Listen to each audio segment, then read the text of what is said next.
దేవుని మహాకనికరం చొప్పున మరొకసారి మరలా మనము ఆయన సన్నిధిలో చేరి ఆయన స్తుతించి కొనియాడి ఆయన వాక్యం నేర్చుకుని ఒక విశేషమైన సమయాన్ని భాగ్యాన్ని దేవుడు మనకు అనుగ్రహించాడు. ప్రతి నెల కూడా ఒక దినాన్ని విధంగా కూడుకొని ఆయన అనుగ్రహించిన గ్రంథాన్ని ధ్యానించడానికి నేర్చుకోవడానికి పరమ తండ్రి ఒక విశేషమైన సమయాన్ని కాలాలను సమయాలను దేవుడు మనకు అనుగ్రహిస్తున్నాడు. వాస్తవానికి దేహాన్ని విడిచిపెట్టి ఎంతోమంది వెళ్ళిపోతున్నారు.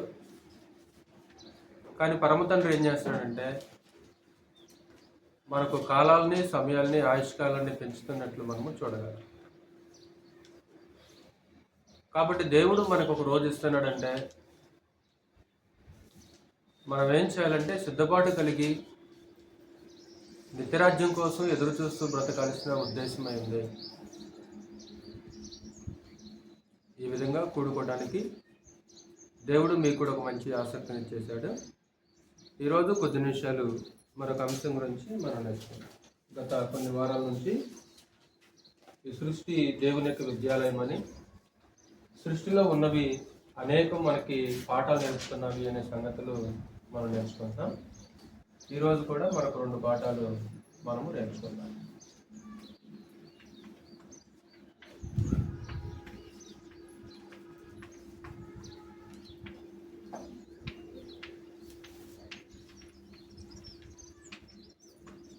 ఎనిమిది పాఠాల దాకా నేను చెప్పాను.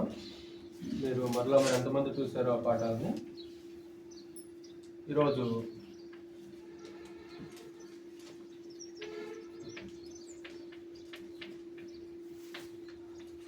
ఆకాశ పక్షులను విచారించుము.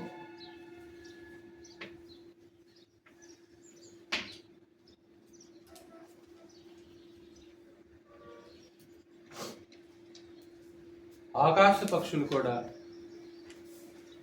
మానవ జాతికి ఒక విశేషమైన పాఠాలు నేర్పుతున్నట్లు మనము చూడగలం. ఆకాశ పక్షులను చూసి ఏం నేర్చుకోవచ్చు?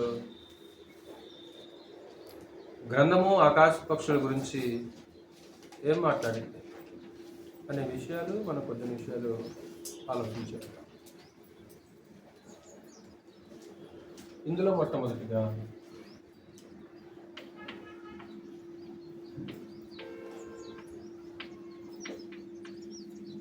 ఆకాశ పక్షుల కంటే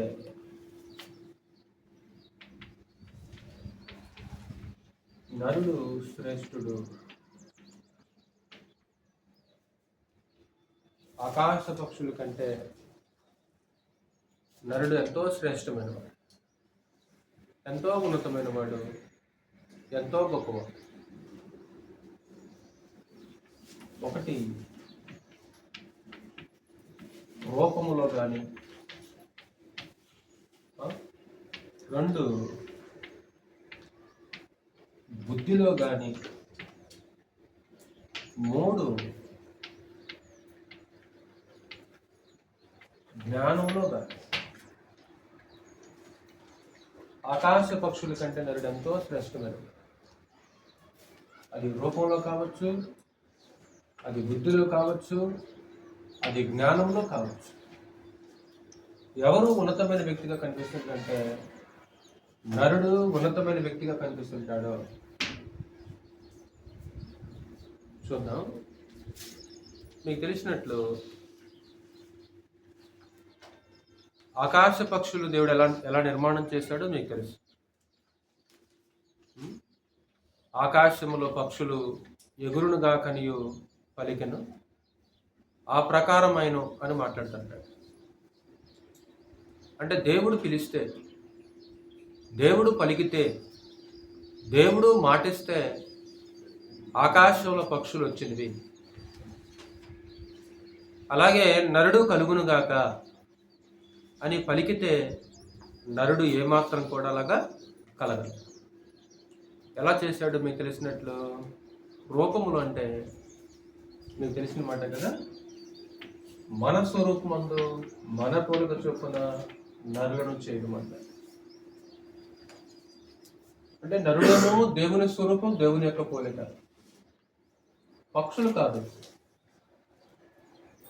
ఆకాశ పక్షులు దేవుని యొక్క రూపాన్ని కలిగి లేవు. దేవుని యొక్క రూపంలో పక్షులు లేవు. కాబట్టి రూపంలో శ్రేష్టమైన వాడు, బుద్ధిలో కూడా శ్రేష్టమైన వాడు. యోబు గ్రంథం 35 చదువుతా ఉండవు. యోబు గ్రంథం 35 11 భూజంతువుల కంటే మనకు ఎక్కువ బుద్ధి నేర్పుచు, ఆకాశ పక్షుల కంటే మనకు ఎక్కువ జ్ఞానము కలుగజేయచ్చు. నన్ను సృజించిన దేవుడు ఎక్కడనున్నాడని అనుకుని వారెవరనూ లేరు. భూజంతువుల కంటే ఎక్కువ, భూజంతువుల కంటే మనకు ఎక్కువ బుద్ధి నేర్పచ్చు. బుద్ధి, జ్ఞానములు, వివేకములు అనేవి అవి కేవలము నరుని యొక్క సొంతం, నరుని యొక్క సొంతం. వివేక శూన్యములకు మృగముల వలె అనే యోధా పత్రికలో కూడా ఒక ప్రస్తావన తీసుకొస్తుంటాడు. పేతురు పత్రికలను ఎక్కడో ఒక మాట అంటాడు, వివేక శూన్యములకు మృగముల వలె అంటాడు. వివేక శూన్యం ఎందులో? మృగాలలో. మృగాలలో వివేకం అనేది శూన్యం. వివేకం ఎవరిలో పెట్టాడు దేవుడు? వివేకాన్ని దేవుడు ఎవరికి నేర్పుతున్నాడంటే నరుడికి నేర్పుతున్నాడు. భూజంతువుల కంటే ఎక్కువ బుద్ధి నేర్పచ్చు, ఆకాశ పక్షుల కంటే ఎక్కువ జ్ఞానం కలగజేయచ్చు. ఆకాశ పక్షుల కంటే నువ్వు ఎక్కువ జ్ఞానవంతుడివి. కానీ గ్రంథం ఏం చెప్తుందంటే ఆకాశ పక్షులు విచారించమంటే. అంటే మనిషి ఏమైపోయాడు? మరి అజ్ఞానం అయిపోయాడు, అంధకారం అయిపోయింది, హృదయం మూసుకుపోయింది. ఆకాశ పక్షుల కంటే ఎక్కువ జ్ఞానం కలిగిన నరుడు ఇప్పుడు వేటిని చూసి మరలా పాఠం నేర్చుకోవాలి? ఆకాశ పక్షులను చూసే పాఠం నేర్చుకోవాలి. ఎందుకని? ఆకాశ పక్షుల కంటే నీకు ఎక్కువ జ్ఞానం ఉంది కదా. వాటికంటే ఎక్కువ జ్ఞానాన్ని దేవుడు నీ హృదయంలో ఉంచాడు, నీ మనసులో ఉంచేశాడు. కానీ అలాంటి మనిషి హృదయం మూసుకుపోయి అంధకారమైనట్లు మనం చూడగలం. కాబట్టి బుద్ధిలో, జ్ఞానంలో ఒక విశేషమైన వ్యక్తి నరుడు. అక్కడనే కీర్తన గ్రంథం పక్కనే 32వ కీర్తన 9వ 32వ కీర్తన 9వ బుద్ధి జ్ఞానములు లేని గుర్రముల వలనైనను కంచెర గాడిదల వలనైనను మీరు ఉండకుడి. అంటే ఏముండదు? బుద్ధి జ్ఞానము లేని గుర్రముల వలనైనను కంచెర గాడిదల వలనైనను ఉండకుడి. అంటే నరుల్లో ఉండే ఒక విశేషమైన జ్ఞానము, బుద్ధి అనేది సృష్టిలో ఉన్న ఏ జీవికి లేదు, ఏ ప్రాణికి లేదు. అది కేవలం దేవుడు నరుడుకు మాత్రమే ఇచ్చినట్లు మనం చూడగలం. అయినా ఒకసారి మనిషి పశువులా ప్రవర్తిస్తుంటాడు, ఒకసారి పశువు కంటే హీనంగా ప్రవర్తిస్తుంటాడు కదా. కొంతమంది మనుషులను చూస్తే దేంతో పోలుస్తుంటారు? పశువులతో పోలుస్తుంటారు. పశువులతో పోలుస్తుంటారు. ఇంకో కొంతమంది మనుషులు ఎలా ప్రవర్తిస్తుంటారంటే మరి క్రూరంగా, హీనంగా, పశువుల కంటే హీనంగా ప్రవర్తిస్తుంటారు కొంతమంది. వీడికంటే పశువు నయమండి అంటారు. గొడ్డుకు ఒక మాట, మనిషికి ఒక దెబ్బ అంటారు. గొడ్డు దెబ్బేస్తే మాట ఉంటుంది, మనిషికి దెబ్బ కాదు కావాల్సింది. మొట్టమొదటి ఏంటి? మాట. కానీ మనిషి మాట వినడు, కానీ గొడ్డు మాట ఉంటుంది. అంటే గొడ్డు కంటే ఏమైపోయాడు మనిషి? గొడ్డు కంటే విధేయుడు అయిపోయాడు, మాట అంటల్లా. అదే మాట్లాడుతుంటాడు. నెక్స్ట్ సామెతల గ్రంథము 26వ అధ్యాయం చూడు ఒకసారి. సామెతల గ్రంథము 26వ అధ్యాయంలో ఆ విషయాన్ని జ్ఞాపకం చేస్తుంటాడు. మాట చెప్తే వినాలి వాస్తవానికి, కానీ ఏం జరుగుద్ది? 3వ వచనం చదువు. 26వ అధ్యాయము 3వ వచనం. గుర్రమునకు చబుక గాడిదకు కళ్ళెము, మూర్ఖుల వీపునకు బెత్తం. ఎందుకంటే బెత్తం వేసి తింటాడు, లేకుంటే తినడు, మాట వినరు. ఈరోజు పిల్లలు కూడా అలాగే తయారు, మాటకు వినేవాళ్ళు కాదు పిల్లలు. దేనికి వింటున్నారు మా పిల్లలు కూడా? దెబ్బకే వింటున్నారు, మాటకు వింటల్లా. దెబ్బ ఎవరికి? గొడ్డుకి. మాట ఎవరికి? మనిషికి. అంటే దెబ్బేస్తే గుడ్డు మాట ఉంటుంది, కానీ మాట చెప్తే మనిషి మాట వింటలేదంటే గొడ్డు కంటే ఏమైపోయాడు మనిషి? ఎంత అవిధేయుడైపోయాడు. కాబట్టి ఆకాశ పక్షుల కంటే నరుడు ఎంతో శ్రేష్టమైన వాడు. లూకాసు వార్త 12వ అధ్యాయం. ప్రభునేశ్వరు వారు కూడా స్టేట్మెంట్ ఇచ్చినట్లు మనం చూడగలము. లూకాసు వార్త 12వ అధ్యాయము 7వ వచనం. మీ తల వెంట్రుకలన్నీ లెక్కింపబడి ఉన్నవి, భయపడకుడి. మీరు అనేకమైన పిచ్చుకుల కంటే శ్రేష్ఠులు కారా? మీరెవరు? మీ స్థితి ఏంటి? మీ స్థితి ఏంటి? మీరు ఎలాగున్నారంటే మీరు అనేకమైన పిచ్చుకుల కంటే శ్రేష్ఠులు కారా? మీరు శ్రేష్టమైన వాళ్ళు. ఆకాశ పక్షుల కంటే, మృగముల కంటే, అడవి మృగముల కంటే, పశువుల కంటే ఎంతో ఉన్నతమైన ఒక శ్రేష్టమైన స్థితిలో దేవుడు నరుని ఉంచినట్లు మనం చూడగలం. వాస్తవానికి వీటన్నిటిని కూడా దేవుడు ఎక్కడ ఉంచాడు తెలుసా? నరుని యొక్క పాదాల కింద ఉంచాడు. తెలుసు కదా? ఆకాశ పక్షులని, పశువులని, సముద్రములో సంచరించు వాటన్నిటినీ నీవు వారి పాదముల క్రింద ఉంచితివి కదా. అంటే దేవుడు వీటన్నిటిని కూడా ఎవరి పాదాల క్రింద ఉంచాడు? నరుని యొక్క పాదాల క్రింద ఉంచేశాడు. ఆకాశ పక్షులని, ప్రతి జీవిని ఏలుడని వారితో చెప్పాను. అంటే వీటిని ఎవరు ఏలుబడి చేయాలి? ఆకాశ పక్షులని, భూమి మీద ఉన్న ప్రతి జీవిని ఎవరు ఏలుబడి చేయాలంటే నరుడు ఏలుబడి చేయాలి, నరుడు పరిపాలించాలి. అవన్నీ కూడా నరుడి యొక్క అధికారం కింద ఉండాలి, నరుడికి భయపడాలి. అవి అంటే అవి నరుడికి భయపడేలాగా భయాన్ని వాటిలో పుట్టించిన వ్యక్తి ఎవరంటే దేవుడు. నోవాహు కుటుంబం ఓడల నుంచి బయటకు వచ్చిన తర్వాత, ఇదిగో మీ భయమును మీ బెదురును సమస్త భూజంతువులకును ఆకాశ పక్షులకును కలుగునని మాట్లాడతాడు. కాబట్టి ఆకాశ పక్షుల కంటే నరుడు శ్రేష్టమైన వ్యక్తి, ఒక ఉన్నతమైన వ్యక్తి అనేది గ్రంథం మాట్లాడుతుంది.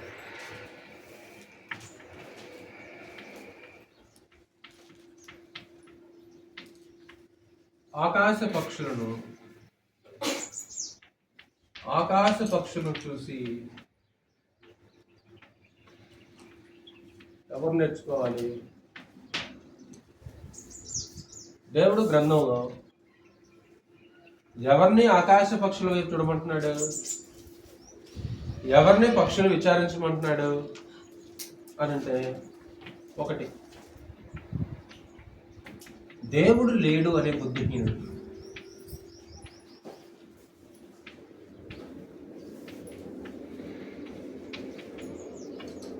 దేవుడు లేడు అనే ఒక నాస్తికుడిని, దేవుని యొక్క ఉనికి నిరాకరించేవాళ్ళు, దేవుని యొక్క ఉనికిని తిరస్కరించేవాళ్ళు లోకంలో చాలా మంది ఉన్నారు. ఆయన ఉనికిని కానీ ఆయన స్థితిని కానీ ఏమాత్రం కూడా అంగీకరించకుండా తిరస్కరించే మనుషులు లోకంలో చాలా మంది ఉన్నారు. అలాంటి వారిని పిలిచి పరమదేవుడు ఏమంటే, ఒకసారి ఆకాశ పక్షులను విచారించము. నేనున్నానని నీకు ఎవరు చెప్తారంటే ఆకాశ పక్షులు చెప్తాయి నీకు. వాస్తవాన్ని అదృశ్యుడిని, భౌతిక నేత్రాలకి నేను అందను, మనుషుల్లో ఎవడో కూడా నన్ను చూసే అవకాశము లేదు, చూస్తే ఏ నరుడు కూడా బ్రతకడు. కానీ నేను ఉన్నాను అని పరమదేవుడు ఎవరిని అడగమంటున్నాడు? ఆకాశ పక్షులను అడగమంటున్నాడు. నేనున్నానని ఆకాశ పక్షులు నీకు చెప్తాయి. ఆకాశంలో ఎగిరే పక్షులు ఏం చేస్తున్నాయంటే నా ఉనికిని చాటిస్తున్నాయని విశేషమైన సందేశాన్ని ఈ దేవుడు లేడు అని బుద్ధికి నేర్చుకోవాల్సిన అవసరం ఉంటుంది. నీకు తెలిసిన మాట కదా. యోబు గ్రంథం 12వ అధ్యాయము 7వ వచనం చదువుతారు. యోబు గ్రంథం 12వ అధ్యాయము 7 నుంచి 9 వచనం. అయినను మృగములను విచారించము, మృగాలను విచారించి నీకు బోధిస్తాయి. తర్వాత ఆకాశ పక్షులను విచారించము, ఏం తెలియజేస్తాయి? ఎవరిని విచారించమంటున్నాడు? ఆకాశ పక్షులను విచారించము. ఏమని తెలియజేస్తాయి? తర్వాత కింద మాట్లాడుతుంటే భూమిని గురించి ధ్యానించిన యెడల అది నీకు బోధించును, సముద్రములోని చేపలను నీకు దాన్ని వివరించును. వీటన్నిటిని బట్టి యోచించుకుని ఎడల యెహోవా హస్తము వీటిని కలుగజేసినని తెలుసుకొనలేని వాడెవడు? యెహోవా హస్తము వీటిని కలగజేసినని తెలుసుకొనలేని వాడెవడు? అంటే దేవుని ఈ సృష్టి దేవుడు తయారు చేశాడు. ఈ సృష్టి దేవుడు నిర్మాణం చేస్తే వచ్చిందనే సంగతిని పరమదేవుడు ఏమన్నాడంటే, ఒకసారి ఆకాశ పక్షులు విచారించు. దేవుడు లేడు అనే ఒక బుద్ధిహీనుడు. రెండోది అవిధేయులు.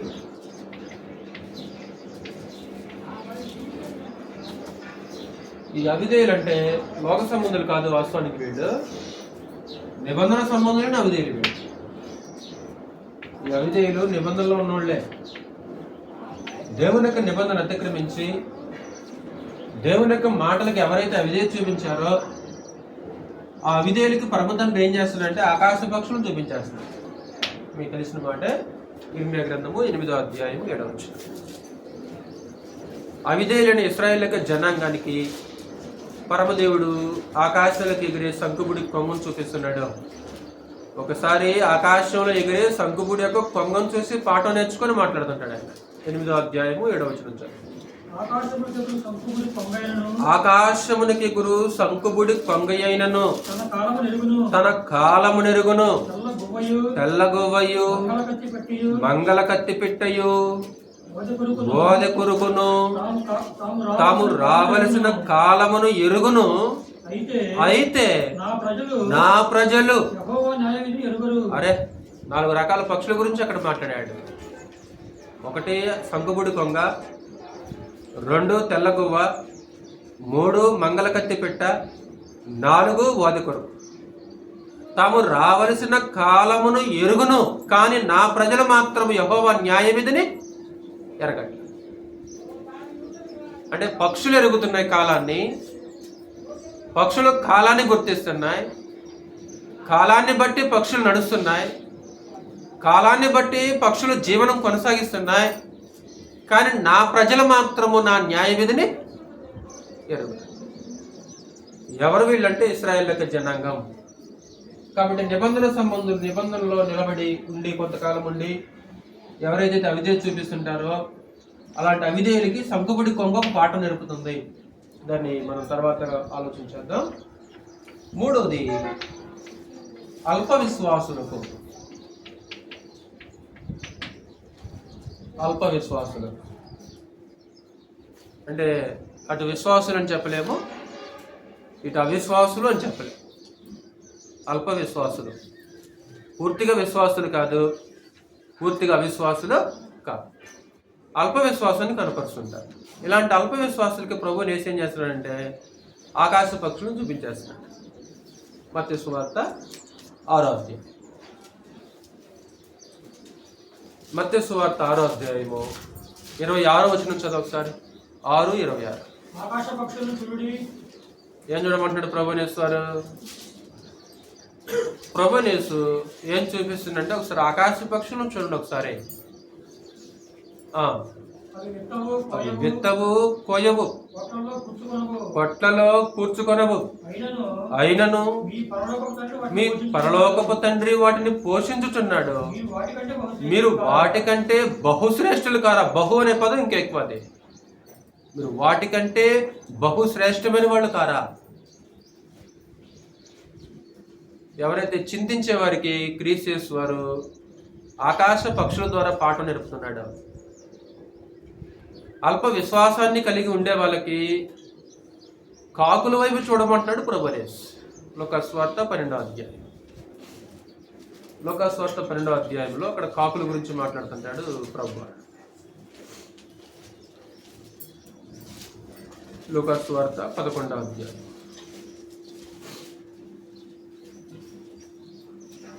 24వ వచనం.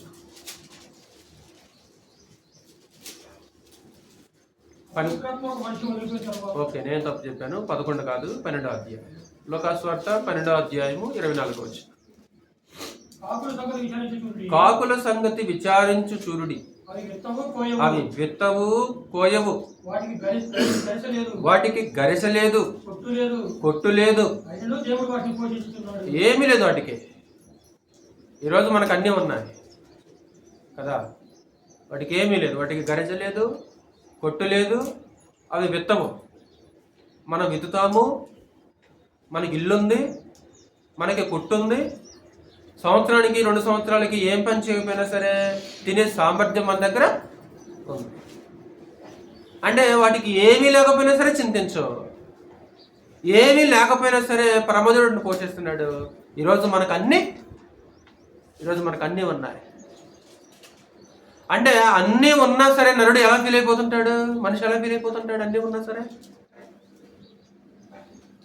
సంవత్సరానికి 2 సంవత్సరాలకి సరిపడా, అంటే ఈరోజు వెళ్తేనే నాకు పూట గడుస్తుంది అనే విధంగా ఒకసారి మనిషి ప్రవర్తిస్తుంటాడు. ఈరోజు వెళ్ళకపోతే నాకు పూట గడవదు, మా ఇల్లు గడవదు, మా పిల్లల పసులు ఉండాలా అనే ఆలోచనతో మనుషులు ఉంటారు కొంతమంది.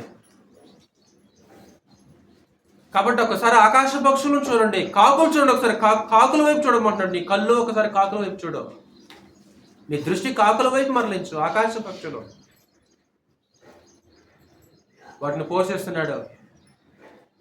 కంటిన్యూ ఒకసారి. మీరు పక్షుల కంటే ఎంతో శ్రేష్ఠులు అనే విషయాన్ని అక్కడ ప్రభునేశ్వరం మాట్లాడుతున్నారు. చాలు. కాబట్టి అద్భుతంగా పరమదేవుడు వాటిని విశేషంగా పోషిస్తున్నట్లు మీకు తెలుసు కదా. యోబు గ్రంథంలో ఒక మంచి మాట చదువుతాం. 38వ అధ్యాయం. యోబు గ్రంథం 38వ అధ్యాయము 40వ వచనం. 38వ అధ్యాయము 40వ వచనం.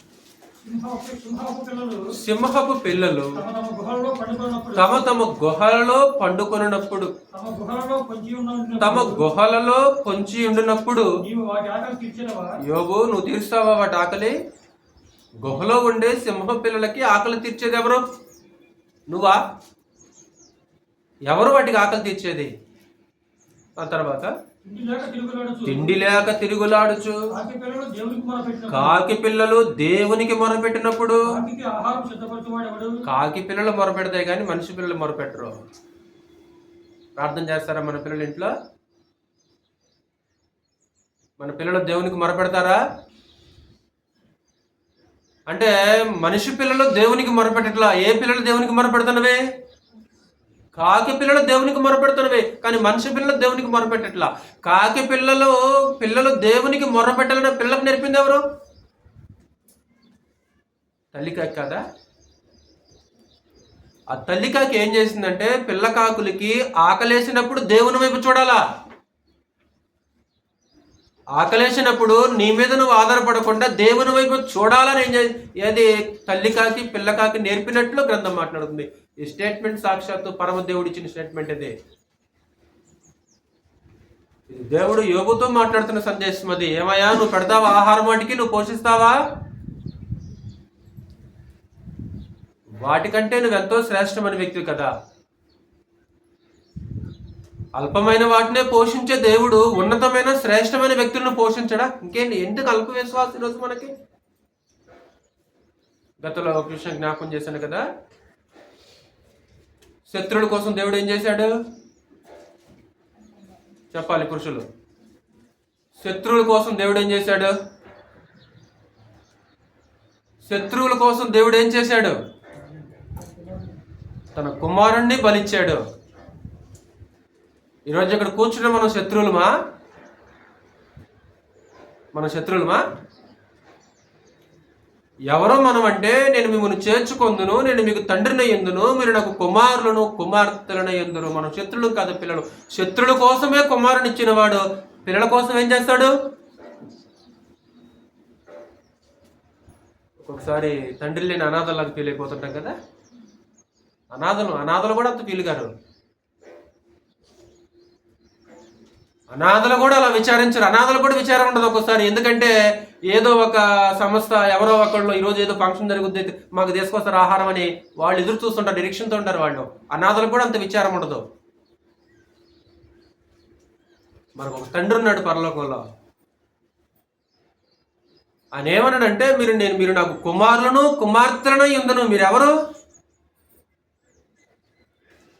కాబట్టి అల్ప విశ్వాసంతో ఎవరైతే చింతిస్తుంటారో, ఎవరైతే విచారంతో బ్రతుకుతుంటారో వేటిని చూసి పాఠం నేర్చుకోవాలి? వేటిని చూడమంటున్నాడు క్రీస్తు వారు? ఒక్కసారి కాకుల సంగతి చూడండి. కాకి చేత బుద్ధి చెప్పించుకోవాలంటే, కాకి చేత బుద్ధి చెప్పించుకోవాలా? పక్షి చేత బుద్ధి చెప్పించుకోవాలా? నువ్వెంతో శ్రేష్టమైన వ్యక్తి కదా, ఉన్నతమైన వ్యక్తి కదా, నీ స్థానం ఏంటి అసలుకే?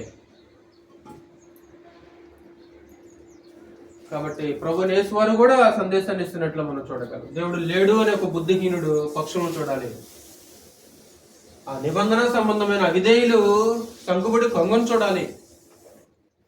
చింతిస్తూ అల్ప విశ్వాసంతో ఉండే వ్యక్తి కూడా కాకులను, ఆకాశ పక్షులను చూడాలి. 3, దేవుని కాపుదల కూడా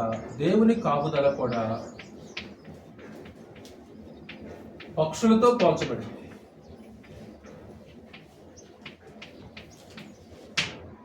దేవుని యొక్క కాపుదల పక్షి యొక్క పోలికతో పోల్చబడినట్లు మనకు పాత నిబంధనలో కానీ క్రొత్త నిబంధనలో కానీ మనం చూడగలం. అంటే ఒకటి, దేవుడు తన ప్రజలను నడిపించడం.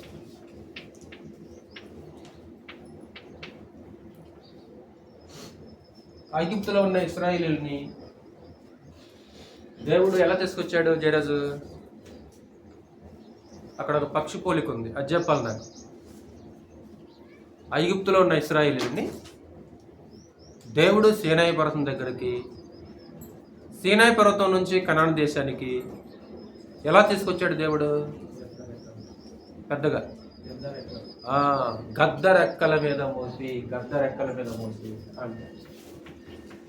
అంతే కదా. గద్ద రెక్కల మీద అంటే గద్ద పిల్లల్ని ఒక చోట నుంచి ఇంకో చోటకి ఎలా తీసుకెళ్ళొద్ది? కొన్ని జంతువులు అయితేనేమో నోటతో పట్టుకుంటాయి కదా, కుక్క కానీ అడవి మృగాలు కానీ.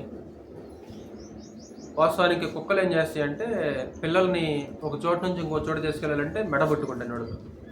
అడవి జంతువులు కూడా అంతే, సింహాలు కానీ చీతాలు కానీ అవి ఏం చేస్తాయంటే ఇక్కడ ప్రమాదం అని తెలిసినప్పుడు, పిల్లలకి ఇక్కడ సెక్యూరిటీ లేదని తెలిసినప్పుడు ఏం చేస్తాయంటే మరొక స్థలానికి ఎలా తీసుకుని వెళ్ళిపోతుంటాయి? నోటితో మెడబట్టుకొని తీసుకెళ్ళిపోతుంటాయి.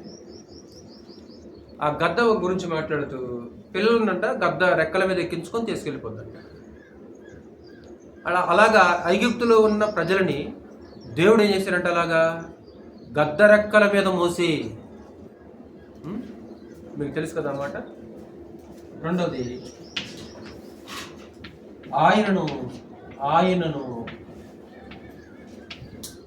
ఆశ్రయించే విషయంలో కూడా మోయాబు దేశాన్ని విడిచిపెట్టి, రక్త సంబంధికులని కుటుంబాన్ని విడిచిపెట్టి రూతు బేత్లెహేం వచ్చేసింది. అప్పుడు బోయజు ఒక మాట అంటాడు, ఏమంటాడు? యెహోవా రెక్కల క్రింద సురక్షితముగా ఉండుటకు నీవు వచ్చితివి. యెహోవా రెక్కల క్రింద సురక్షితంగా ఉండుటకు. 3వ పోలిక, తన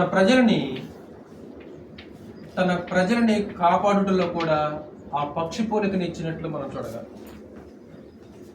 అలాగే తన ప్రజలని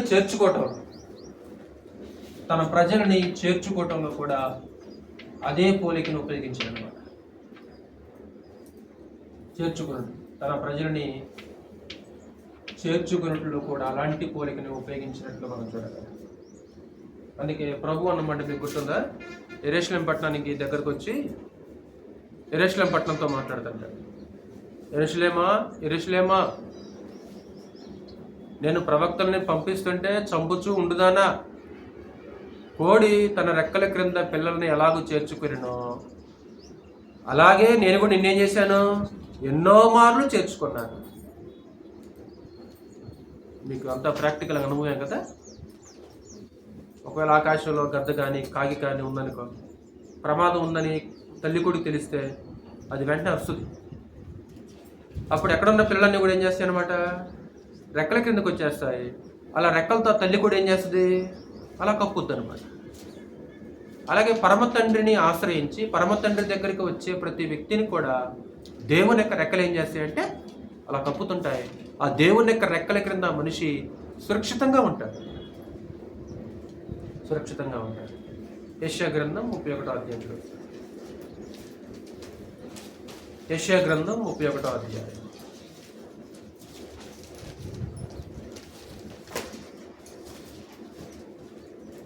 5వ వచనం. 31వ అధ్యాయము యెషయా గ్రంథం 5వ వచనం. పక్షులు ఎగురుచు తమ పిల్లలను కాపాడునట్లు సైన్యములకు అధిపతికి యెహోవా యెరూషలేమును కాపాడును. ఎలా కాపాడతాడు? పక్షులు ఎగురుచు తమ పిల్లలను కాపాడునట్లు సైన్యములకు అధిపతికి యెహోవా యెరూషలేమును కాపాడును. అంటే ఒక పక్షి కాపాడునట్లు ఆ పరమదేవుడు తన ప్రజల్ని, తన పిల్లల్ని ఏం చేస్తుంటాడు, కాపాడుతూ ఉంటాడు. అంటే కాపుదల, అంటే దేవుని యొక్క కాపుదలను కూడా ఎలా పోల్చిందంటే గ్రంథము పక్షులతో పోల్చినట్లు మనము చూడగలం అన్నమాట. ద్వితీయోపదేశకాండం 32వ అధ్యాయం కూడా ఒకసారి. ద్వితీయోపదేశకాండము 32వ అధ్యాయం 11వ వచనం. 32వ అధ్యాయము 11వ వచనం. పక్షిరాజు తన గూడు రేపి తన పిల్లల పైన అల్లాడుచు రెక్కలు చాపుకొని వాటిని పట్టుకొని తన రెక్కల మీద వాటిని మోయినట్లు యెహోవా వానిని నడిపించెను. యెహోవా మాత్రము వాణ్ణి నడిపించెను. ఎలా నడిపించాడు యెహోవా? పక్షిరాజు తన గూడు రేపి తన పిల్లల పైన అల్లాడుచు రెక్కలు చాపుకొని వాటిని పట్టుకొని తన రెక్కల మీద వాటిని మోయినట్లు. అంటే దేవుని యొక్క కాపుదల కూడా అలా పక్షులతో పోల్చబడినట్లు మనం చూడగలము. తన ప్రజలు నడిపించే విషయంలో కానీ ఆయన ఆశ్రయించే వాళ్ళు కూడా ఎవరి రెక్కల కిందకు వచ్చేసారంట. చదువుతాం అన్నమాట, మీకు తెలిసిన మాట. రూతు గ్రంథం చూడండి ఒకసారి. ఆ బోయేజు రూతుతో అన్న ఒక అద్భుతమైన మాట. రూతు గ్రంథం 2వ అధ్యాయము 12వ వచనం, లేకుంటే 11, 12 వచ్చాను. రూతు గ్రంథం 2వ అధ్యాయము 11, 12 వచ్చాను.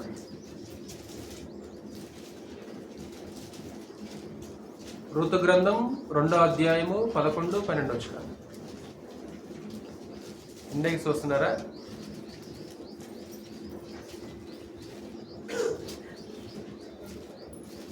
ఇండెక్స్ చూడకూడదు, బైబిల్ చూసేటప్పుడు ఇండెక్స్ చూడకూడదు మీరు.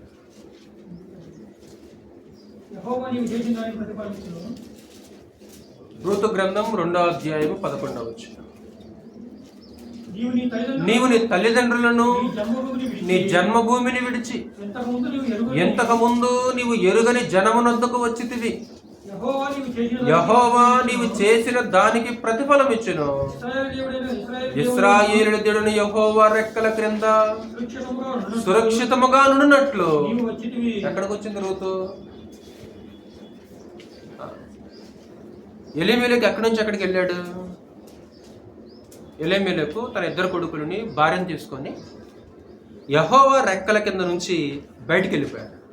ఇప్పుడు తల్లి రెక్కల కింద నుంచి బయటికి వెళ్ళిపోయింది అనుకో, ఆ కోడి పిల్ల ఆకాశంలో ఎగిరే పక్షులకి ఏమైపోద్ది? ఎరైపోద్ది. ఇప్పుడు చూడటానికి అది చాలా అందంగా ఉంది. లోకం, ప్రకృతి అంతా కూడా చాలా అందంగా ఉంది. తల్లి రెక్కల క్రింద ఉంటేనేమో అక్కడే ఉండాలి. ఆ రెక్కల క్రింద నుంచి బయటికి వెళ్ళిపోయామనుకో, ప్రకృతి ఎంతో సుందరంగా ఎంతో అందంగా ఉంది. అంటే ఆ అందమైన ప్రకృతిని చూడటానికి ఆ పిల్ల ఏం చేస్తుంటే ఇదిగో రెక్కల క్రింద నుంచి బయటికి వెళ్ళాలని ఒక తహతహలాడిపోతుంది అనమాట. ఎప్పుడైతే అలా రెక్కల క్రింద బయటికి వెళ్ళిపోద్దో సులువుగా ఏమైపోద్ది అనమాట, అది ఎరైపోతుంటది. ఎలీమెలెకు తన 2 కొడుకుల్ని భార్యను తీసుకొని ఏం చేశాడంటే యెహోవా రెక్కల కింద నుంచి బయటికి వెళ్ళిపోయాడు. కానీ రూతు ఏం చేసిందంటే ఎక్కడికి వచ్చేసింది? యెహోవా రెక్కల క్రిందకి ఆవిడ వచ్చేసింది. బేత్లెహేమ్ అనే మాటకు అర్థం ఏంటంటే రొట్టెల ఇల్లు. అంటే సమృద్ధిగా భోజనం దొరికే గ్రామంలో ఆ ప్రాంతంలో కరువు వచ్చేసింది. ఎప్పుడైతే కరువు వచ్చేసిందో వాళ్ళు ఏం చేశారు అంటే దైవ సన్నిధికి దూరంగా వెళ్ళిపోయినట్లు మనం చూడగలం. మోయాబు 10వ తరము వాడైనను మోయాబు సమాజంలో చేరకూడదు, అంటే వాళ్ళతో సహవాసం చేయకూడదు. వాస్తవానికి వాళ్ళు ఏం చేశారంటే మోయాబు దేశం వెళ్ళిపోయారు. కానీ విశేషంగా మోయాబులో ఉండే ఒక స్త్రీ ఏం చేసిందంటే యెహోవా రెక్కల క్రిందకు వచ్చేసింది. వాళ్ళేమో రెక్కల నుంచి బయటికి వెళ్ళిపోతే ఆవిడ రెక్కల క్రిందకు వచ్చేసింది. అంటే యెహోవా రెక్కల క్రింద ఎలా ఉంటుందంట? సురక్షితంగా ఉంటుంది, సురక్షితంగా ఉంటుంది.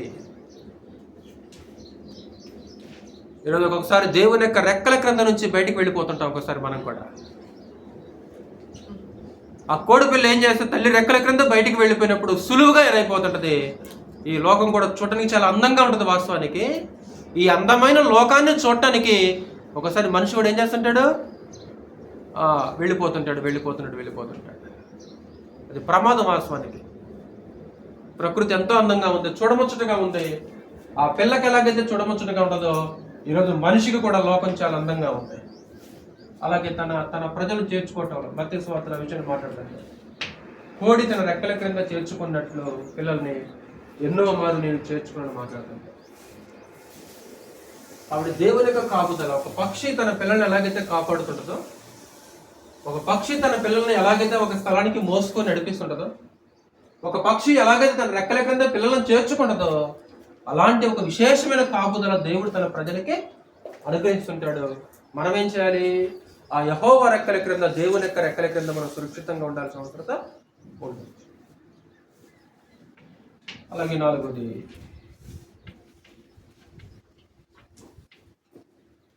పక్షిరాజు నేర్పుతున్న పాఠం.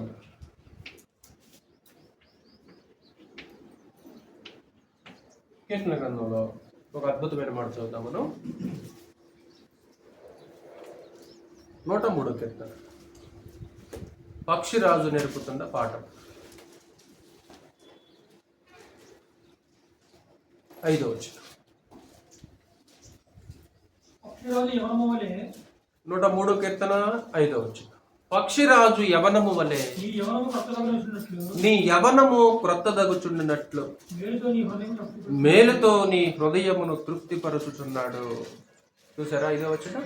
పక్షిరాజు యవనము వలె నీ యవనము క్రొత్తదగుచుండినట్లు మేలుతో నీ హృదయమును తృప్తిపరుచుచున్నాడు. ఏంటి దీని అర్థం? ఏంటి సహోదరులారా? పక్షిరాజు యవనము వలె నీ యవనాన్ని కూడా దేవుడు ఏం చేస్తాడంట? క్రొత్తదిగా చేస్తాడు. పక్షిరాజు అంటే పక్షులకెల్లా రాజు. మనకందరూ తెలిసినట్లు గ్రద్ద, వాస్తవానికి బహుశా అది అమెరికన్ జాతీయ పక్షి ఏమో. వాళ్ళ సెక్యూరిటీ ఫోర్స్ మీద జెండా మీద కూడా ఏ గుర్తుంటుంది అనమాట, ఏ సింబల్ ఉంటుంది అనమాట? Eagle symbol. ఒక విశేషమైన పక్షి, పక్షులన్నింటిలోకెల్లా ఒక బలమైన పక్షి, ఎక్కువ కాలం జీవించే పక్షి. సుమారు దాని జీవితకాలం 70 సంవత్సరాల నుంచి 110 సంవత్సరాలని సైంటిఫికల్గా మాట్లాడుతుంటారు. అంటే అదో ఇటు మనిషి ఆయుష్ అంత ఉంది కదా. మా ఆయుష్ కాలము 70 సంవత్సరములు, అధిక బలం ఉన్న ఎడల 80 సంవత్సరాలు. పక్షిరాజు యొక్క సరాసరి జీవితకాలం ఎంతంటే 70 సంవత్సరాలు. అంత దీర్ఘకాలం బ్రతికే పక్షి కేవలం అదొకటే. ఈ పక్షిరాజు మన జీవితానికి ఒక అత్యద్భుతమైన పాట నేర్పుతుంది సహోదరులారా. అదేం పోలుస్తున్నాడు ఇక్కడ దావీదు. పక్షిరాజు యవనము క్రొత్తదగుచుండినట్టు, పక్షిరాజు యవనము వలె నీ యవనమును క్రొత్తదిగా చేస్తాడు దేవుడు. పక్షిరాజు యవనము అంటే ఏంటి? పక్షిరాజు యొక్క యవనం ఏంటి? కొద్ది నిమిషాలు కొంచెం మనసు పెట్టి వినాలి. పక్షిరాజు నేర్పుతున్న ఒక విశేషమైన పాఠం ఏంటంటే, పాత గిలినవి విడిచిపెట్టాలి అనే ఒక అద్భుతమైన పాఠం నేర్పుతుంది పక్షిరాజు. ఏవి పాతవో పాత వాటిని విడిచిపెట్టాలి, పాత వాటిని విసర్జించాలి అనే ఒక విశేషమైన పాఠాన్ని ఇది పక్షిరాజు నేర్పుతున్నట్లు మనం చూడాలి.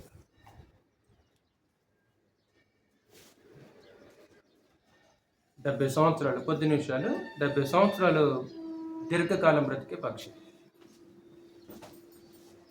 అంతకాలం బ్రతకాలంటే కఠినమైన నిర్ణయాలు తీసుకోవాలి.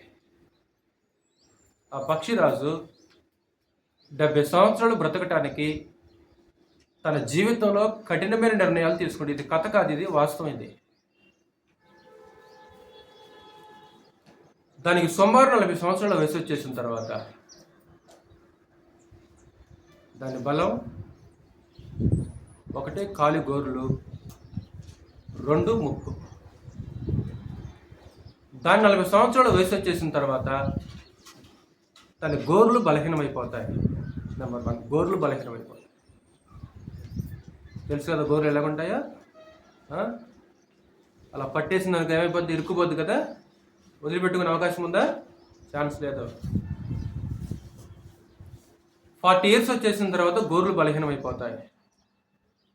అది గ్రిప్ను కోల్పోతే ఎర్రను పట్టుకునే అవకాశము లేదు. ఆ ముక్కు ఏం చేస్తంటే ముక్కు బాగా వంగిపోద్ది. ఇంకా అది ఆహారాన్ని ఇలా చీల్చుకొని తినడానికి ఛాన్స్ ఉండదు. 1, ఆహారం ఎర్రను పట్టడానికి గ్రిప్ ఉండదు. 2, ఒకవేళ ఏదైనా ఎర్ర అనుకోకుండా దొరికినా సరే ఆహారాన్ని కూడా తినే అవకాశము ఉండదు.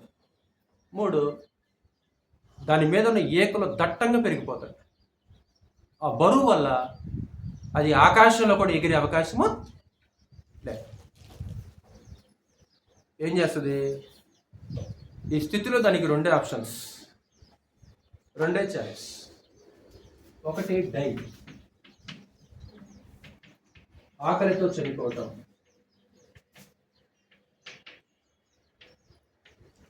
ఆకలితో చనిపోవటం. 2వ చాయిస్ ఏంటంటే పెయిన్ఫుల్ చేంజ్, అంటే మార్పు చెందటం. మార్పు చెందటం 40 సంవత్సరాల వయసు వచ్చిన తర్వాత ప్రతి పక్షిరాజు యొక్క జీవితంలో జరిగేది. ఆ గోర్లు బలహీనమైపోతాయి, ముక్కు వంగిపోద్ది, ఆ బొచ్చు, దాని మీద ఉన్న ఏకుల బొచ్చు దట్టంగా పెరిగి ఎగిరే అవకాశం కూడా లేదు. ఆ స్థితిలో 40 సంవత్సరాలు చేసిన తర్వాత 2 చాయిస్. 1, ఆకలితో చనిపోవాలి. 2, మార్పు చెందాలి. ఈ మార్పు కూడా ఎలాంటిదంటే ఒక కఠినమైన బాధతో మార్పు చెందికి పెయిన్ఫుల్ చేంజ్ అన్నమాట. ఈ మార్పుకి సుమారు 150 days పడుతుంది అన్నమాట. అంటే 150 days అంటే ఎన్ని నెలలు? 5 months. ఇది 1 రోజు 2 రోజులు చెందే మార్పు కాదు, 5 నెలలు పట్టుద్ది. అంటే 150 days పడుతుంది అన్నమాట. కొన్ని పక్షిరాజులు ఏం చేస్తాయి అంటే ఆకలితో చనిపోతాయి. కొన్ని మొండి పక్షిరాజులు ఏం చేస్తాయి అంటే దీన్ని సెలెక్ట్ చేసుకుంటాయి, మార్పు చెందడానికి ప్రయాసపడతాయి. అప్పుడు ఏం చేస్తాయంటే ఒక ఎత్తైన పర్వతం మీదకి వెళ్ళిపోతాయి, ఒక ఎత్తైన కొండకు వెళ్ళిపోతుంటాయి. ఎత్తైన కొండ మీదకి వెళ్ళిపోయి ఆ కొండ మీద కూర్చొని మొట్టమొదటి అది చేసే పని ఏంటంటే తన ముక్కుని బండకేసి కొట్టుకుంటుంది. అంటే అలాగా తినడానికి ఛాన్స్ లేకుండా అలాగా ఉంకుగా పెరిగింది కదా, దాన్ని ఏం చేస్తుంటే అది తన ముక్కుని బండకేసి కొట్టుకుంటుంది. ఒక విపరీతమైన నొప్పి, ఒక విపరీతమైన బాధ, రక్తం కారుతుంటుంది. అయినా నెక్స్ట్ బ్రతకాలంటే ఇది ఏం చేయాలి? ఈ బాధని, అది బ్రతకాలంటే నెక్స్ట్ బ్రతకాలంటే ఈ బాధను అనుభవించాలి. కొట్టుకొని ఏం చేస్తుంటే ఆ ముక్కు ఊడిపోతుంది. ఊడిపోయిన ముక్కు స్థానంలో మరలా ఏం చేస్తాం?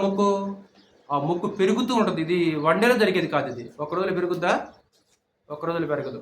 ఇప్పుడు మనం గోర్లు కత్తిరించుకున్నాం అనుకో, జుట్టు కత్తిరించుకున్నాం అనుకో, 1 రోజులు పెరుగుద్దా? 1 రోజులు పెరగదు. ఆ ముక్కుని అలా బండకేసి కొట్టుకొని రక్తం కారుతున్నా సరే, నొప్పితో విలవెల్లాడుతున్నా సరే అది ఏం చేస్తుందంటే అలా ఓడగొట్టుకుంటుంది. దాని స్థానంలో ఒక కొత్త ముక్కు వచ్చేస్తుంది.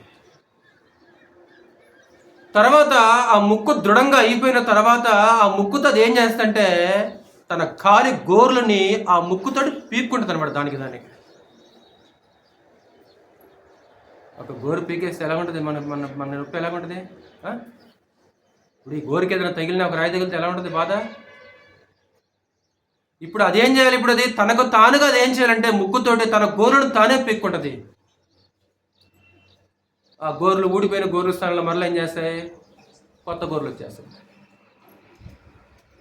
మూడోది ఏం చేస్తాయంటే ఆ క్రొత్త ముక్కుతోటి రెక్కలను పీక్కుంటుంది. కథ కాదు ఇది, ఇది పక్షిరాజు జీవితంలో జరిగే ఒక వాస్తవం. ఇది ఒక వాస్తవం ఇది. అందుకే దావీదన్న మాట ఏంటంటే, పక్షిరాజు యవనము వలె నీ యవనము క్రొత్తదగుచుండునట్లు. ఈ ప్రక్రియకు జరిగే సమయం ఎంత అంటే 150 days అన్నమాట. అంటే ఈ 150 daysలో నీళ్లు ఉండవు, ఆహారం ఉండదు, ఒంటరిగా అది ఒకటి ఉంటుంది అనమాట. ఎత్తైన కొండ మీద, ఎత్తైన పర్వతం మీద అది ఒక్కటే ఉంటుంది అనమాట. అది నీళ్లుండవు, ఆహారం ఉండవు. నీళ్లు తాగకుండా, ఆహారం తినకుండా అది బాధను అనుభవిస్తూ ఏం చేస్తుంటే ఒక అద్భుతమైన మార్పులోకి వచ్చేస్తుంది. అలా ఊడిపోయిన ముక్కు స్థలంలో ఒక క్రొత్త ముక్కు, క్రొత్త గోర్లు, క్రొత్త జుట్టు వచ్చేస్తుంది.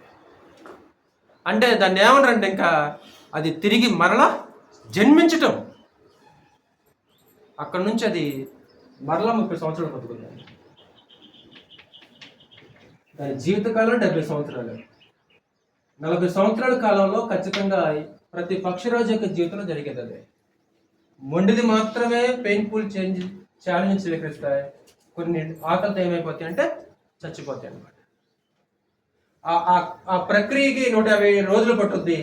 అదంతా అయిపోయిన తర్వాత ఎంతకాలం బతుకుద్ది అంటే 30 సంవత్సరాలు బతుకుద్ది అనమాట. ఒక అత్యద్భుతమైన మార్పు అనమాట. అంటే ఆ పాత ముక్కుని అదేం చేసింది? ఆ గోర్లని, ఆ బొచ్చుని. అందుకే నేనేం రాశానండి ఇక్కడ పాయింట్, పక్షిరాజు నేర్పుతున్న పాఠం ఏంటంటే పాత గిలినివి విడిచిపెట్టాలి. అంటే ఒక నూతనత్వం పొందటానికి, ఒక నూతన బలం పొందటానికి గద్ద చేసిన పనేంటి? పక్షిరాజు చేసిన పనేంటి? అది తిరిగి మరలా జన్మించింది. అది అంటే మరలా అది ఏం చేసిందంటే ఒక నూతన బలాన్ని పొందింది. అంటే ఆ నూతన బలం పొందటానికి పక్షిరాజు తీసుకున్న నిర్ణయం ఏంటి? ఒక కఠినమైన నిర్ణయం తీసుకుంది. అది రక్తం కారుతున్నా సరే, బాధ అయినా సరే, నొప్పి అయినా సరే అన్నిటినీ భరించేసింది. ఎందుకంటే ఒక మార్పు చెందటానికి, ఒక నూతన రూపం రావడానికి. ఈరోజు ఆ పక్షిరాజు ఎలాగైతే పాత గిల్లినివి విడిచిపెడుతుందో, ఈరోజు ఇక్కడ కూర్చున్న నీవు నేను పాత వాటిని విసర్జించామా? ఎవడైనను క్రీస్తునందున్న ఎడల వాడు నూతన సృష్టి, ఇవిగో పాతవి గతించెను, ఇవిగో క్రొత్తవాయును. పాతవి ఏమైపోయినవి? ఇదిగో పాతవి గతించినవి, పాతవి గతించినవి. అంటే అంతకుముందు గళ్ళ చొక్కా వేసుకునేవాడిని, ప్రార్థనకు వచ్చిన తర్వాత తెల్ల చొక్కా వేసుకున్నాను. అంటే పాత చొక్కా స్థానంలో ఏ చొక్కా వచ్చింది? అంటే పాత దాన్ని ఏం చేశాను నేను? అంటే గళ్ళ చొక్కా స్థానంలో తెల్ల చొక్కా వేసుకున్నావు. అదేనా కొత్త స్వభావం? కొత్తది అదేనా? అంటే ఇప్పుడు పాతవి గతించినంటే దాని అర్థం ఏంటంటే ఆ ప్రాచీన స్వభావాన్ని ఏం చేయమంటాడు? ఆ ప్రాచీన స్వభావాన్ని విడిచిపెట్టాలి. అంటే ఒక నూతనత్వం పొందటానికి, ఒక నూతన బలం పొందటానికి పక్షిరాజు తీసుకున్న ఒక విశేషమైన కఠినమైన నిర్ణయం. అది మీకు తెలిసిన మాట. కొలస్సీలకు రాసిన పత్రిక.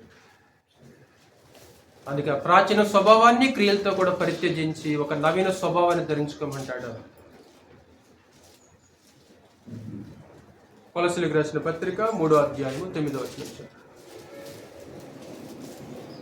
కొలస్సీలకు రాసిన పత్రిక 3వ అధ్యాయము 9వ వచనం. ఒకనితో ఒకడు అబద్ధమాడకుడి. ఒకనితో ఒకడు అబద్ధమాడకుడి.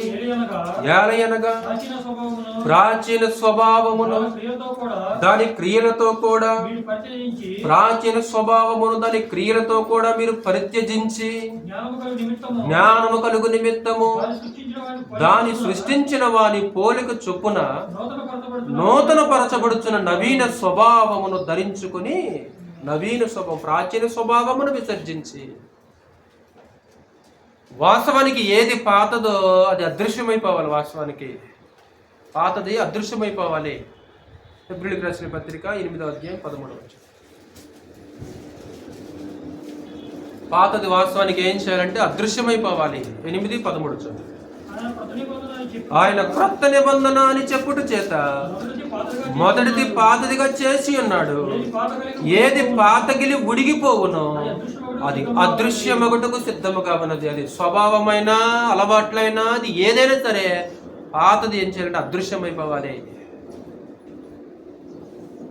మీకు తెలిసిన మాటలు నేను చెప్తుంది మీకు అర్థమవుతుంది అనుకుంటున్నాను.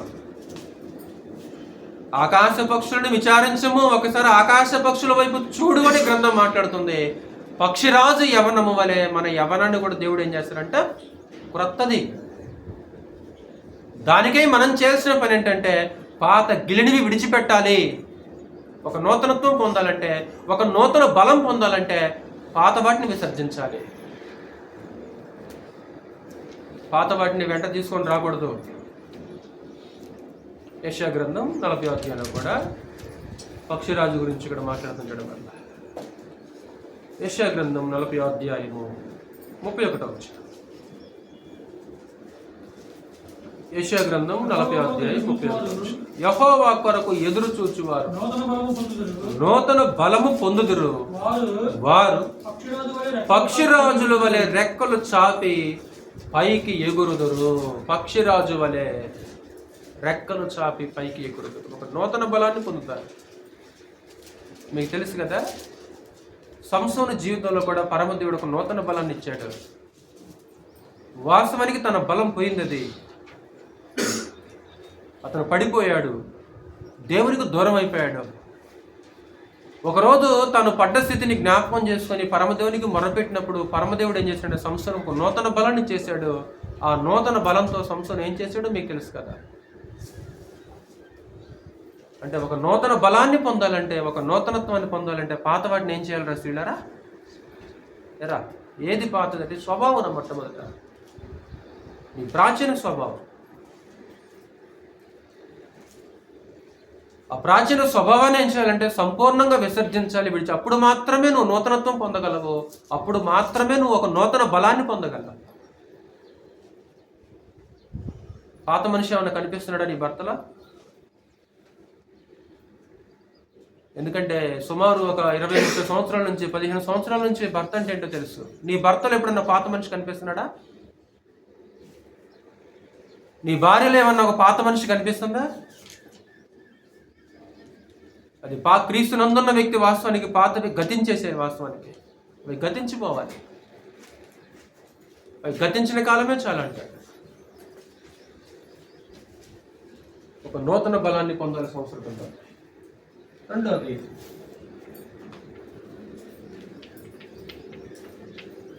వేకువనే లేచి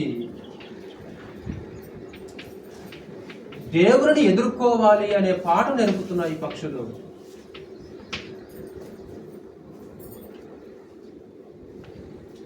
అంటే బహుశా అందరికంటే ఈ భూమి మీద వేకువని లేచి ఉన్నాయంటే ఏంటి? పక్షులు అటువంటి కదా. మనం లేవకముందే అరుపులు వినిపిస్తాయి కదా. నాకు తెలిసి భూమి మీద అన్ని ప్రాణుల కంటే వేకువనే ముందు లేచే ప్రాణి ఏదైనా ఉందంటే పక్షులేమో.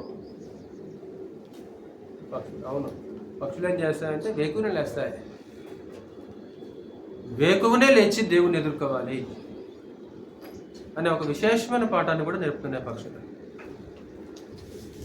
కీర్తన 63వ కీర్తనలో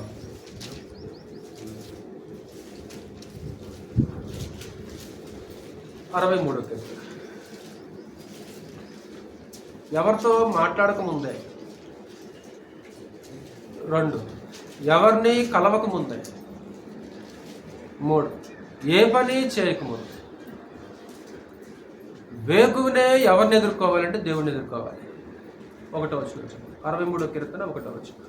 దేవా దేవా నా దేవుడవు నీవే, నా దేవుడవు నీవే, వేకువనే నిన్ను వెతుకుదును. వేకువనే నిన్ను వెతుకుదును. నీ బలమును నీ బలమును నీ ప్రభావమును చూడవలనని పరిశుద్ధాలయమందు నేనెంతో ఆశతో నీ తట్టు కనిపెట్టియున్నాను. దేవా వేకువనే నిన్ను వెతుకుదును. వేకువనే.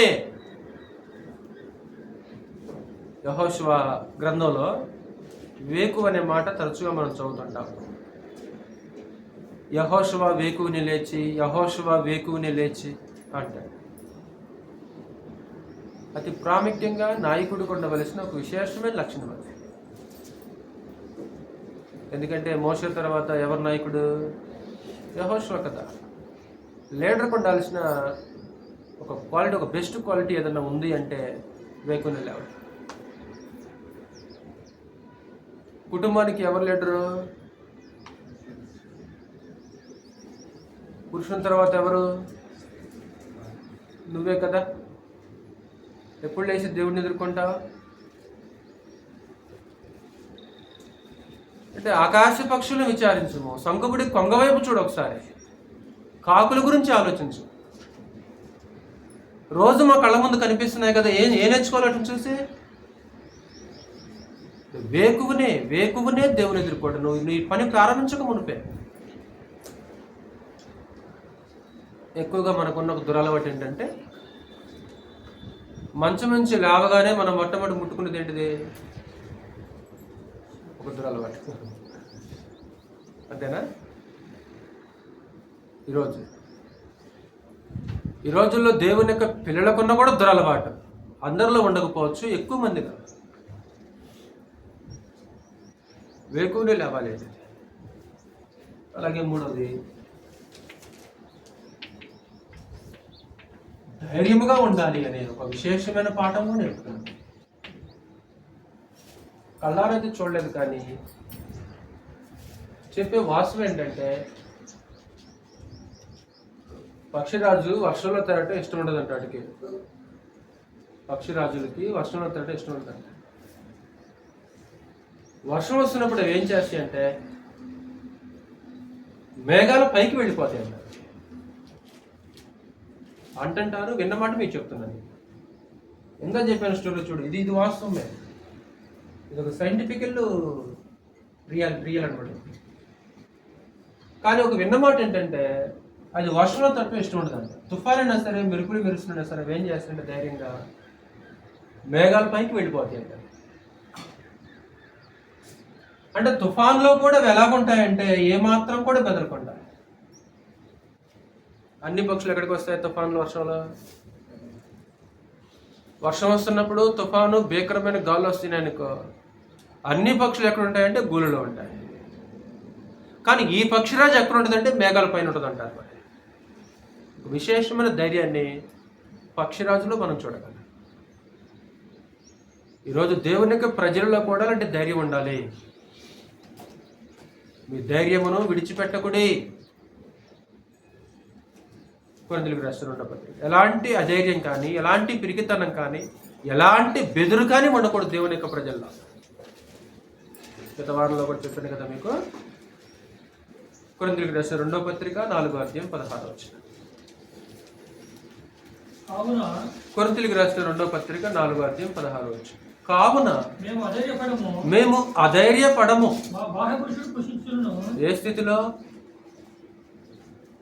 ఏ స్థితిలో మేము అధైర్యపడమంటే, మా బాహ్య పురుషుడు వాస్తవానికి కృషించిపోతున్నాడు. తెలుసు కదా మీకు. 3 మార్లు ఏం చేయబడ్డాడంటే ఆయన? 3 మార్లు బెత్తాలతో కొట్టబడ్డాడు. 5 మార్లు ఒకటితో 40 దెబ్బలు, కొట్ట దెబ్బలు తిన్నాడు. ఒకసారి రాళ్ళతో కొట్టబడ్డాడు. ఇన్ని దెబ్బలు పడ్డాక అతని శరీరం ఎలా ఉంటుంది? ఇన్ని గాయాలైనాక, ఇన్ని రాళ్ళ దెబ్బలు పడ్డాక శరీరం ఎలా ఉంటుంది? అంటే మా శరీరం కృషించిపోతున్నా సరే, సమస్యలు ఎదురవుతున్నా సరే, మేము ఏమాత్రం కూడా అధైర్యపడం. మేము మాలో ఎలాంటి అధైర్యం కానీ పిరిగితనం కానీ లేదు. కాబట్టి దేవుని యొక్క ప్రజలు ఎలాగ ఉండాలంటే ధైర్యంగా ఉండాలి. అధైర్యము, బెదురు అనే పిరిగితనం అనేది ఉండకూడదు. బెదరగా అంటాడు ఫిలిప్పీయులకు రాసిన పత్రిక, బెదిరిపోవద్దు. వీడు తాటాకి చెప్పులకు భయపడేవాడిని అంటారు కొంతమంది చూస్తే. తాటాకి చెప్పులు కూడా ఏదుంది అనుకుంటారు. గాలికి ఏం చేస్తే తాటాకు, గాలికి తాటాకి ఏం చేస్తాడంటే కదులొద్ది. ఆడేం చేస్తాడు ఇక, అరే నాయన ఏదో ఉందిరా బాబు అక్కడ ఏం చేస్తాడంటే దాని దగ్గర కూడా పోడు, బాబు వణికిపోతున్నాడు, ఇంట్లో నుంచి బయటికి పోడు. అలా భయపడే వాళ్ళు ఏం చేస్తారంటే వీడు తాటాకు చెప్పులకు భయపడి ఉంటాడు అన్నమాట. అలాంటి బెదురు అనేది దేవుని యొక్క ప్రజల్లో ఉండకూడదు అంటాడు అపోస్తలుడైన పౌలు. 27 వచనం చదువు, 1వ అధ్యాయం 27వ వచనం. ఫిలిప్పీయులకు రాసిన పత్రిక 1:27. నేను వచ్చి మిమ్మల్ని చూచినను రాకపోయినను మీరు ఏ విషయంలోనూ ఎదిరించు వారికి బెదిరిపోవద్దు. బెదిరించే వాళ్ళు ఉంటారు, బెదిరిపోవద్దు. మీకు తెలుసు ప్రాక్టికల్గా కూడా పేతురు వ్యవహారంలో ఒక అద్భుతమైన ధైర్యాన్ని కూడా మనం చూడగలం కదా. మీ మాట వినటి న్యాయమా, దేవుని మాట వినటి న్యాయమా, మీరే మాకు చెప్పండి. మేము కన్న వాటిని విన్న వాటిని చెప్పక ఉండలేము. మీరు ఏం చేసినా సరే, బెదిరించినా సరే ఒక ధైర్యాన్ని పక్షురాలలో చూడగలం. చివరిగా ఒక దూరదృష్టి, ఒక అద్భుతమైన దూరదృష్టి భౌతికంగా పక్షిరాజు యొక్క సొంతం. ఎంతో ఎత్తులో ఉంటుంది, కానీ కింద వెళ్తున్న ఎలుకని, కుందేలుని ఏం చేసేవి, ఒక అద్భుతమైన దూరదృష్టి. దూరంగా ఉన్న వాటిని చూస్తుంటాయి. ఒక దూరదృష్టి కలిగినది, ఒక దూరదృష్టి కలిగింది. ఈరోజు క్రైస్తవులు కూడా అలాంటి దూరదృష్టి ఉండాలి. క్రైస్తవులు కూడా అలాంటి దూరదృష్టి అనేది ఉండటం అనేది చాలా ప్రాముఖ్యమైనది. ఎక్కడున్నమాట, పేతురు రాసిన 2వ పత్రిక. పేతురు రాసిన 2వ పత్రికలో కూడా అలాంటి దూరదృష్టి దేవుని యొక్క ప్రజల్లో కూడా ఉండాలి. 9వ వచనం నుంచి పేతురు రాసిన 2వ పత్రిక 1వ అధ్యాయం 9వ వచనం. పేతురు రాసిన 2వ పత్రిక 1వ అధ్యాయము 9వ వచనం. 1:9. ఇవి ఎవనికి లేకపోవును వాడు తన పూర్వ పాపములకు శుద్ధి కలిగిన సంగతి మరచిపోయి గుడ్డివాడును దూరదృష్టి లేనివాడను. అంటే దూరదృష్టి లేని వాళ్ళు కొంతమంది ఉంటారు, దూరదృష్టి కలిగిన వాళ్ళు కొంతమంది ఉంటారు. దూరదృష్టి అంటే దూరంగా ఉన్న వాటిని చూడటం అంటే దాని అర్థం కాదు. ఆత్మ సంబంధంగా భవిష్యత్ గురించి ఆలోచించేవాళ్ళు, రాబోయే కాలానికి పునాది వేసుకునేవాళ్ళు. దూరదృష్టి అంటే రాబోయే కాలానికి పునాది వేసుకునేవాళ్ళు అని దాని అర్థం. అవి పక్షిరాజు ఎలాగైతే దూరమున ఉన్నవి చూస్తాయో, ఈరోజు పరలోకం కూడా మనకు దూరంగా ఉంది. అది కంటికి కనిపించట్లేదు, కానీ అవి దాన్ని చూడాలి. దాన్ని చూసి ఏం చేయాలంటే దాన్ని స్వతంత్రించుకోవడం ఒక విశేషమైన ఆశ మనకు కలిగి ఉంటుంది. అందుకే అబ్రహాం గురించి కూడా మాట్లాడేది ఒక మాట ఉంటాడు, దూరము నుండి చూచి వందనము చేసి. దూరము నుండి చూచి ఏం చూశాడు? దూరము నుండి దేవుడు దేనికి శిల్పియు నిర్మాణకుడై ఉన్నాడో పునాదులుగా ఆ పట్టణాన్ని అబ్రహాం ఏం చేశాడంటే దూరం నుంచి చూశాడు. దూరం నుంచి చూసి వందనం చేసి తాము ఈ భూమి మీద పరదేశులము యాత్రికులము అని ఒప్పుకొని విశ్వాసంతో మృతి చెందినట్లు మనం చూడగలం. కాబట్టి ఒక దూరమున ఉన్నవి ఎలాగైతే చూడగలవో పక్షిరాజులు, ఈరోజు నిత్యత్వము అనేది, పరలోక రాజ్యం అనేది దూరంగా ఉండొచ్చు. అది ఆ దృష్టి మన దృష్టి కూడా వాటి మీద ఉండవలసిన అవసరం ఉంది. కాబట్టి ఒక విశేషమైన పాఠాలని పక్షిరాజు నేర్పుతున్నట్లు మనం చూడగలము. కొంచెం ఒక పావుగంట విరామం తీసుకుందాం, 10 నిమిషాలు విరామం తీసుకున్న తర్వాత మరొక చిన్న సందేశాన్ని మనం అర్పించాలి. నేను ముగించి చేస్తాను. బోర్డుగా చూడండి, ఆకాశ పక్షులను విచారించబడే పాఠాన్ని మనం నేర్చుకుంటాం. వాస్తవానికి ఆకాశ పక్షుల కంటే నరుడు ఎంతో శ్రేష్టమైనది. అది రూపంలో కానీ, బుద్ధిలో కానీ, జ్ఞానంలో కానీ నరుడు శ్రేష్టమైనది. ఆకాశ పక్షులను చూసి ఎవరు నేర్చుకోమన్నాడు? దేవుడు లేడు అని ఒక బుద్ధిహీనుడు ఉన్నాడు చూడు, వాడిని ఏం చేయమంటుంది గ్రంథము? దేవుడు లేడు అనే బుద్ధిహీనుడు అని నువ్వేం చేయాలంటే ఒకసారి ఆకాశ పక్షులు విచారించు. పక్షులను అడుగు, నేను నీకు చెప్తాయి. 2, నిబంధన అతిక్రమించి అవిధేయత చూపించిన వ్యక్తిని కూడా ఎవరు చూడమంటుంది, ఒకసారి సంకుబుడి కొంగ వైపు చూడమంటుంది అనమాట. అలాగే మూడోది, చింతలతో విచారంతో అల్పవిశ్వాసంతో ఉండే వారిని కూడా ప్రభు అనేసి ఎవరు చూడమంటున్నాడు, ఆకాశ పక్షులు వైపు చూడమంటున్నాడు. దేవుని యొక్క కాపుదల కూడా పక్షులతో పోల్చబడింది. అలాగే పక్షురాజు నేర్పుతున్న ఒక విశేషమైన పాఠం ఏంటంటే, ఒక పాత గిల్లిని విడిచిపెట్టాలి. అది విడిచిపెట్టడం నొప్పితో కూడుకుంది, బాధతో కూడుకుంది. దాని ప్రక్రియ 150 రోజులు పట్టుద్ది. అయినా సరే ఒక 30 సంవత్సరాలు ఒక జీవితం జీవించాలంటే దాన్ని ఏం చేయాలి, విడిచిపెట్టాలి. నువ్వు నిత్యత్వంలో మన నిత్య జీవనం అనుభవించాలంటే ఈ లోక సంబంధమైన వాటిని విడిచిపెట్టవలసిన అవసరత ఉంటుంది. ఈ లోక సంబంధమైన విడిచిపెడితేనే నిత్య జీవనంలో మనం జీవించగలం అనమాట. నెక్స్ట్ 30 సంవత్సరాలు బ్రతకాలంటే ఖచ్చితంగా అది ఏం చేయాలా, ఆ పెయిన్ఫుల్ చేంజ్ ఛాలెంజ్ స్వీకరించాల్సిన అవసరం ఉంటుంది.